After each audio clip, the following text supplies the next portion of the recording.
नमस्कार, स्वागत है आपका जी बिजनेस में। मैं हूं दीपक डोभाल और आप देख रहे हैं आपकी खबर आपका फायदा। आज हम बात करेंगे आपकी थाली की। क्या आपकी थाली सेहत वाली है?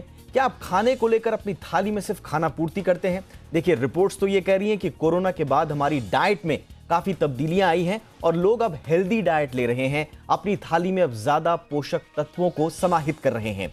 लेकिन सवाल यह है कि आखिर एक संतुलित आहार अपनी थाली में कैसे लाया जाए? क्या हमारी थाली में जो कुछ भी हम खा रहे हैं वो हमारी सेहत के लिए पर्याप्त है? बाहर से दिखने वाला लजीज खाना हमारी सेहत को कितना पोषण दे रहा है? सवाल इस बात का भी है। आज इस मुद्दे पर करेंगे खास मेहमानों के साथ चर्चा, लेकिन सबसे पहले ये रिपोर्ट देखिए, लौट रहे मेहमानों के साथ।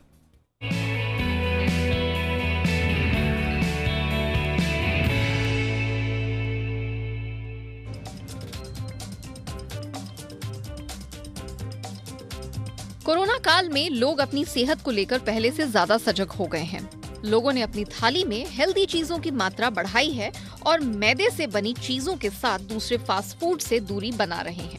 कोरोना ने जाते जाते हमें बता दिया कि हेल्दी फूड का कोई विकल्प नहीं है। खासकर एक पुरुष को कम से कम 55 ग्राम और महिला को 45 ग्राम प्रोटीन अपने खाने में लेना चाहिए। डाइट एक्सपर्ट्स की माने तो एक व्यक्ति को अपने आहार में 30% कैलोरी प्रोटीन से लेनी चाहिए। मीट और पोल्ट्री के अलावा प्लांट बेस्ड प्रोटीन में नट्स, बीन्स और सोया प्रोडक्ट्स का सेवन करना चाहिए। इनमें प्रोटीन, फाइबर और अन्य पोषक तत्व पाए जाते हैं। वहीं कम फैट वाले विकल्प हमारी सेहत के लिए अच्छे हैं। वहीं हमारी थाली में एक और तरह से बदलाव आ रहा है। अच्छी सेहत के लिए खाने में चोकर वाली रोटी और छिलके वाली दाल खानी चाहिए। इसके साथ खाने में हरी सब्जी, दही और सलाद लेना चाहिए। इससे शरीर को भरपूर मात्रा में पोषण मिलता है जो आपको हमेशा स्वस्थ रखता है। खासकर सब्जियों में जरूरी विटामिन, मिनरल और एंटीऑक्सीडेंट अच्छी मात्रा में पाए जाते हैं। इन सब्जियों में पालक, ग्रीन बीन्स, ब्रोकली को आहार में शामिल करना चाहिए। वहीं सूप और सलाद भी आपको हेल्दी रखने में मददगार साबित होते हैं। बहुत से लोगों ने आमतौर पर सेहत के मुताबिक अपने स्वाद को बदला है। लोग शुगर फ्री उत्पादों की तरफ बढ़ रहे हैं। सामान्य चाय की जगह ग्रीन टी पीने का चलन तेजी से बढ़ा है। खाने के तेल में ऑलिव ऑयल का इस्तेमाल बढ़ा है।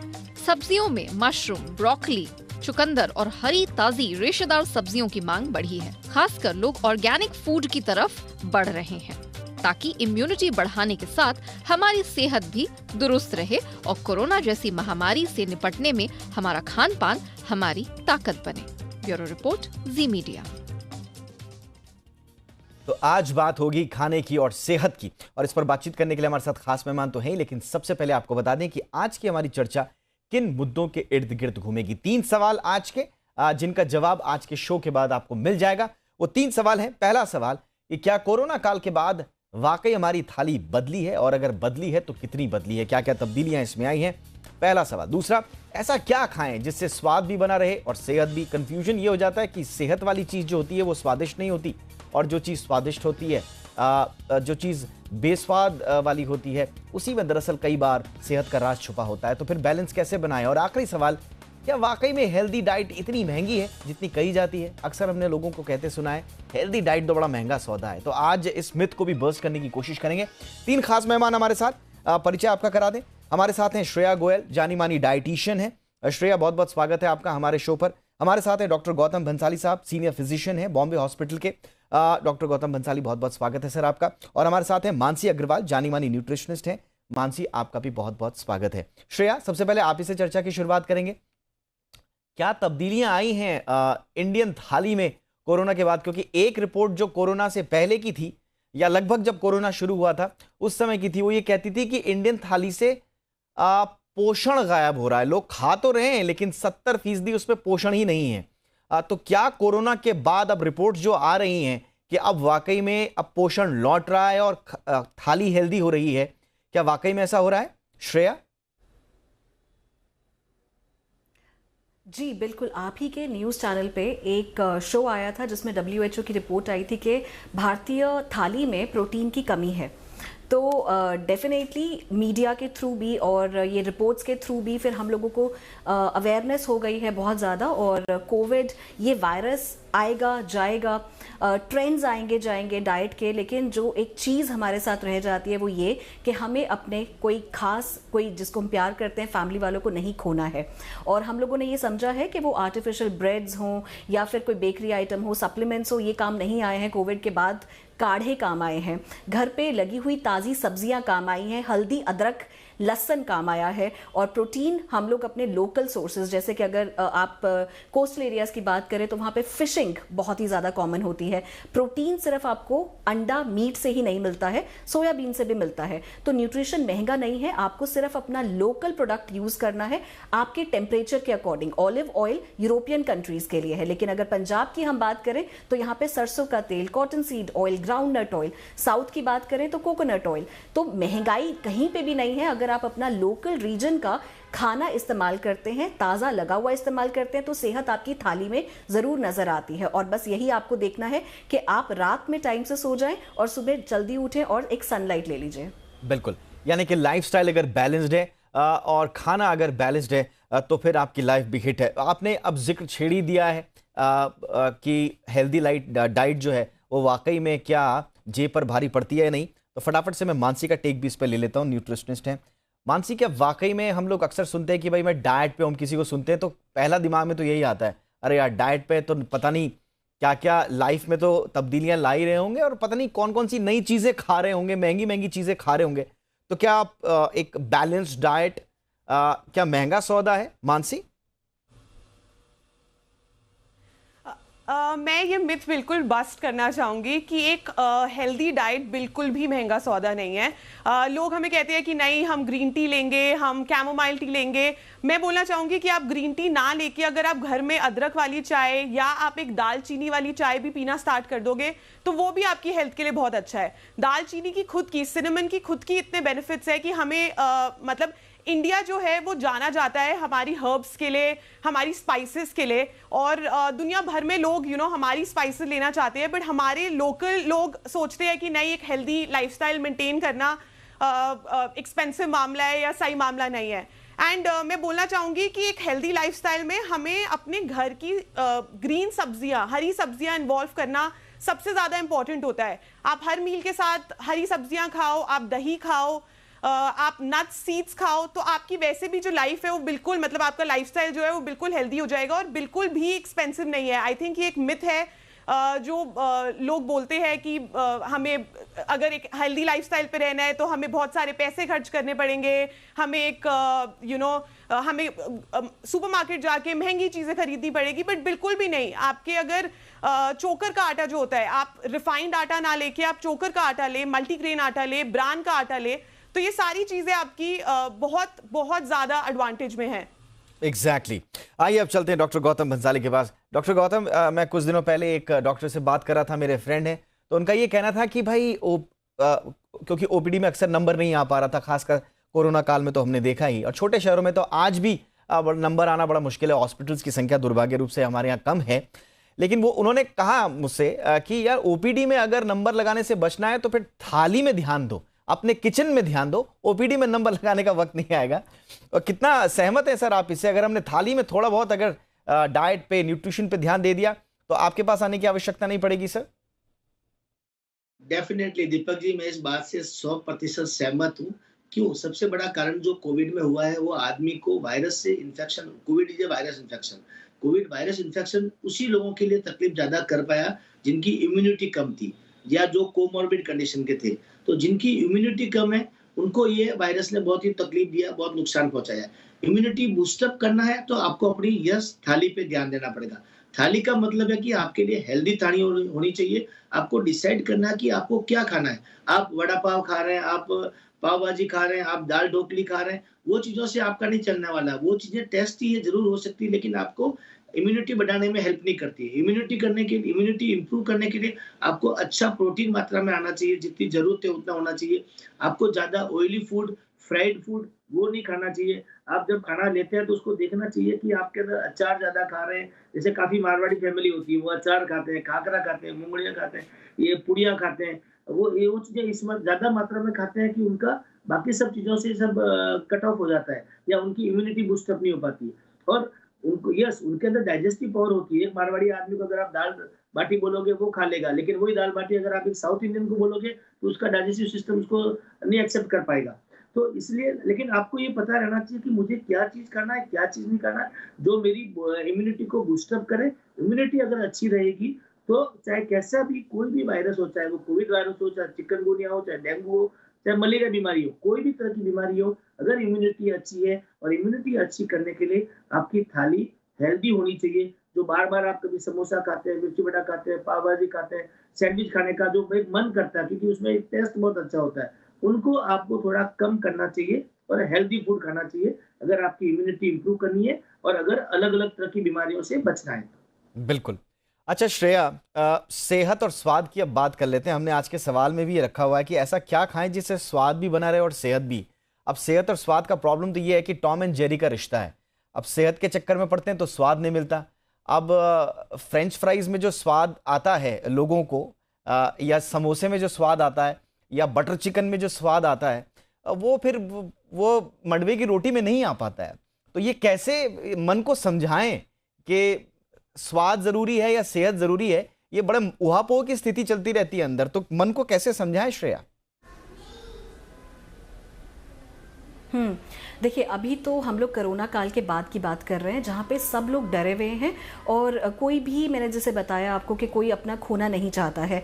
और हम लोग अब जब अपने क्लिनिक्स में भी देख रहे हैं कि अवेयरनेस बहुत ज़्यादा है और लोग एक्चुअली दवाइयों से भाग रहे हैं, हॉस्पिटल्स में नहीं जाना चाहते हैं, अपने आप को ठीक कर रहे हैं, तो कहीं ना कहीं परिवर्तन तो है ही है। लोग अपने आप ही जान रहे हैं कि ज़्यादा नमक खाने से ब्लड प्रेशर इंक्रीज़ होता है, हार्ट स्ट्रोक होता है, ज़्यादा शुगर खाने से डायबिटीज़ होती है, इसीलिए शुगर फ्री का ट्रेंड भी मार्केट में आ गया है। महंगी चीज़ें भी मार्केट में आ गई हैं thanks to all these advertisements. So taste की अगर हम बात करें तो साउथ इंडियन लोग बनाना चिप्स खाते हैं। बनाना अपने आप में इतना ज़्यादा हेल्दी और वो कोकोनट ऑयल में फ्राई करके खाते हैं। और सिर्फ आलू भुजिया ही नहीं, बेसन की भी भुजिया होती है और खाखरा भी है जो कि बहुत ही ज़्यादा टेस्टी होता है। और अगर अचार की भी हम लोग बात करें तो किसने बोला कि अचार पापड़ हेल्दी नहीं है?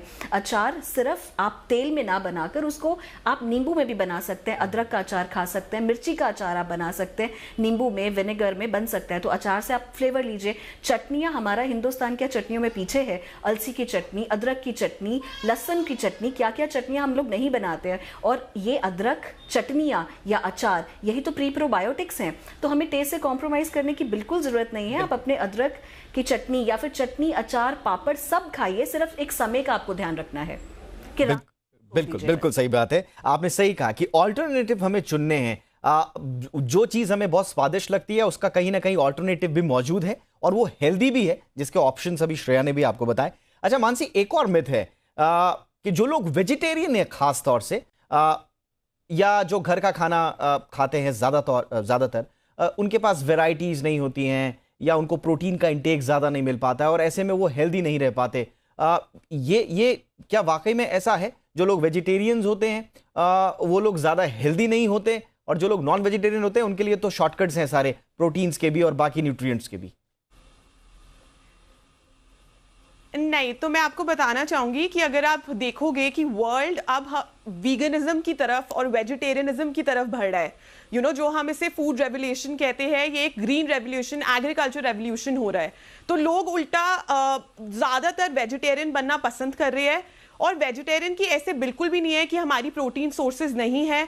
इट्स जस्ट दैट कि अवेयरनेस नहीं है। हमारी दालों में प्रोटीन होता है, हमारी ग्रीन सब्जियों में प्रोटीन है, हमारे पनीर, टोफू, सोया, सब में प्रोटीन है। आप मानो कि हमारे जो हम नट्स और सीड्स खाते हैं, जैसे बादाम हो गए, अखरोट हो गए, चिया सीड हो गई, पंपकिन सीड्स हो गई, सब में प्रोटीन है। सब में प्रोटीन की मात्रा बहुत ज़्यादा हाई होती है। और मैं बताना चाहूंगी कि हमें basically at the end of the day, मेरे ख्याल से अब अवेयरनेस बढ़ते जा रही है और लोगों को पता चलता जा रहा है कि हमारे लिए प्रोटीन क्यों इंपॉर्टेंट है। अगर आप देखो कि पहले ज़माने में या पहले टाइम्स में इतनी प्रोटीन की बातें होती नहीं थी और अब एकदम से इतना प्रोटीन का जो कल्चर आ गया है वो इसलिए आया है क्योंकि हमारी जो बॉडी है वो एक फैट बर्निंग मशीन है और हम चाहते हैं कि हर टाइम पे हमारी बॉडी, मतलब जब हम बैठ भी रहे हैं, हम सो भी रहे हैं, हम चल भी रहे हैं, हम फोन पे बात कर रहे हैं, हमारी बॉडी जो है वो कैलोरीज बर्न करते रहे, और वो कैलोरीज हमारी तभी बर्न होगी जब हमारी मसल मास जो है वो ज्यादा होएगा और फैट परसेंटेज जो होगी वो कम होगी। तो प्रोटीन हमें हेल्प करता है कि हमारी लीन मसल बॉडी में बढ़े, और बहुत सारे प्रोटीन के सोर्सेज ऑलरेडी हमारी वेजिटेरियन डाइट में अवेलेबल है। तो थाली सेहत वाली पर आज हम कर रहे हैं चर्चा। हमारे साथ खास मेहमान डॉक्टर बंसाली, आपके पास आना चाहूंगा। थाली की चर्चा हम कर ही रहे हैं, मुझे एक सवाल पूछना है आपसे। ये थाली का मतलब है क्या सर? इसमें अब देखिए एक जनरेशन गैप है पूरी। जो पुराने लोग होते हैं वो हमें बड़े किस्से सुनाते हैं। देखिए हम तो जब थे तो हम 20 रोटी खाते थे, 30 रोटी खाते थे, और हम देखते भी हैं 80-80, 90-90 साल जो है बिल्कुल हेल्दी लाइफस्टाइल वो जी रहे हैं। और आज के लोग कहते हैं कि अरे इतना खाओगे तो 50 साल भी नहीं जी पाओगे, ये हो जाएगा वो हो जाएगा। फिर उस चक्कर में जो है वो एक रोटी खा रहे हैं और रोटी भी नहीं खा रहे हैं, कुछ और ही खा रहे हैं। तो ये कम खाना, ज्यादा खाना, ये जो थाली का मतलब क्या है सर एक्चुअल में? जो दीपक जी, जो पहले पुराने लोगों की और नई दोनों जनरेशन में देखा जाए तो बहुत बड़ा जनरेशन गैप अपन दोनों के बीच में आ गया है। पुरानी जनरेशन के जो टाइम में खाना मिलता था वो एक शुद्ध खाना था, ऑर्गेनिक फूड होता था, और उस समय उस टाइम में ये फ्राइड फूड, ये पिज्जा बर्गर वगैरह ये सब चीजें नहीं हुआ करती थी। प्लस इसके अलावा पुराने जमाने लोगों की फिजिकल एक्टिविटी बहुत होती थी, वो पैदल बहुत चला करते थे, वो उनके काम के लिए भी पैदल निकलते थे। आजकल लोगों की फिजिकल एक्टिविटी नहीं है, आउटडोर एक्टिविटी नहीं के बराबर है। कोविड टाइम में तो इनफैक्ट इंडोर एक्टिविटी ज्यादा हो गई, लोग मोबाइल पे, गैजेट्स पे उसमें बैठे रहते हैं, उस पे गेम वगैरह खेलते रहते हैं। ये एक बहुत बड़ा गैप आ जाने की वजह से पुराने लोग आज भी इतने तंदुरुस्त, इतने चलते फिरते अच्छे से आराम से, लेकिन नए लोगों को थोड़ा सा 1-2 रोटी खाते हैं उनका पेट फुल होने लग जाता है, या उनको एसिडिटी, गैस वगैरह ये सब बीमारियां होने लग जाती है। उसी चक्कर में लोगों ने रादर देन इम्यूनिटी बूस्टअप करना, लोगों ने क्या किया कि वेट लॉस प्रोग्राम शुरू किया, और वेट लॉस के लिए काफी लोगों ने पूर्ण रूप से अन्न त्याग करना शुरू कर दिया। जैसे हमारे जैन धर्म में ये पर्युषण महापर्व होता है, कुछ लोग संवत्सरी या पर्युषण महापर्व में 8 दिन का उपवास करते हैं, 1-1 महीने का मांस खमन करते हैं। लेकिन इसमें जो सबसे अच्छा है, इस तरह से नहीं करना चाहिए, स्मॉल फ्रीक्वेंट मील रखना चाहिए। सबसे अच्छा एक आयम्बिल प्रक्रिया होती है जिसमें लो सॉल्ट होता है और लो शुगर होता है। उस तरह का जो डाइट लेते हैं वो फिर भी हेल्दी रहता है। और जो ये फर्क आया है कि पुरानी जनरेशन में और नई जनरेशन के फूड में, या जो फूड की फ्रीक्वेंसी है उसमें थोड़ा सा बदलाव काफी मात्रा में आया है, और इसलिए आजकल हम लोग सबको सलाह देते हैं कि आप फैट कम रखिए, फैट फ्री डाइट लीजिए, सॉल्ट कम लेना है, शुगर कम लेना है, और स्मॉल फ्रीक्वेंट रखिए। बिल्कुल खाने को बंद मत कर दीजिए, या अन्न त्याग मत कर दीजिए। अन्न त्याग करना भी लॉन्ग टर्म के लिए अच्छा नहीं होता। बिल्कुल, चलिए आपने मेरे सवाल का जवाब भी दे दिया, अन्न त्याग वाला। तो वाकई में डाइट का मतलब अन्न त्याग नहीं होता है, उसमें एक संतुलित आहार, आपके पोषण जो आपके शरीर को चाहिए उसकी मात्रा होनी ही चाहिए। अच्छा मानसी, एक और चीज है, जैसे ही हम बोलते हैं ना कि आप भाई हेल्दी खाना खाइए, सबसे पहले आदमी छोड़ता है तेल, घी, ये सब छोड़ देगा। तो क्या वाकई में तेल बिल्कुल छोड़ देना, घी को बिल्कुल छोड़ देना, सिर्फ बॉइल्ड फूड पर आ जाना, बिल्कुल ऑयललेस हो जाना, ये सही सोच है क्या?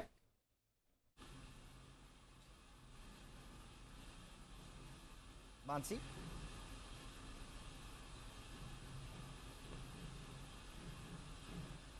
मानसी, मेरा सवाल आपसे था, आपको मेरी आवाज आ रही है?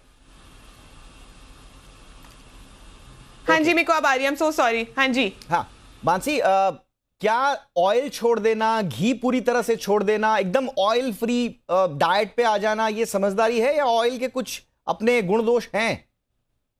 नहीं, ये बिल्कुल भी समझदारी नहीं है। आई थिंक बहुत बड़ी लोगों को ये समझ नहीं आता कि हमारी जो बॉडी है वो न्यूट्रिएंट्स और विटामिन्स और मिनरल से बनती है। तो आपका मैक्रो, माइक्रो, विटामिन्स, मिनरल सब उसके अंदर आता है। अब लोगों को लगता है कि हम घी छोड़ देंगे, हम ऑयल छोड़ देंगे तो हम पतले हो जाएंगे, वो बिल्कुल भी नहीं है। हमारी बॉडी को सर्वाइव करने के लिए हेल्दी फैट्स की हमेशा ज़रूरत होती है।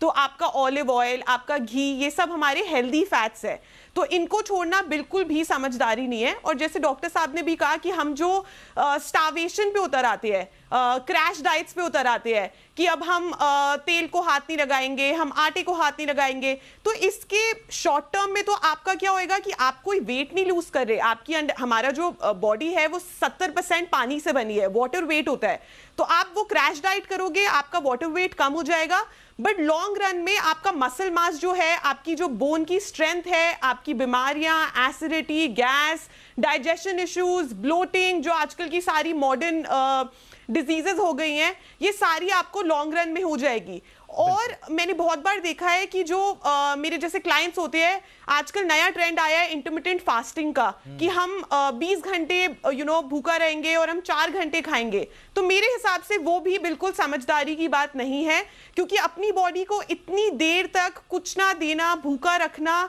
आपकी बॉडी शॉक में जा सकती है। आप जब उससे कोई खाना दोगे या कुछ भी दोगे तो वो फैट स्टोर कर लेगी, आपकी वाटर रिटेंशन की प्रॉब्लम हो जाएगी।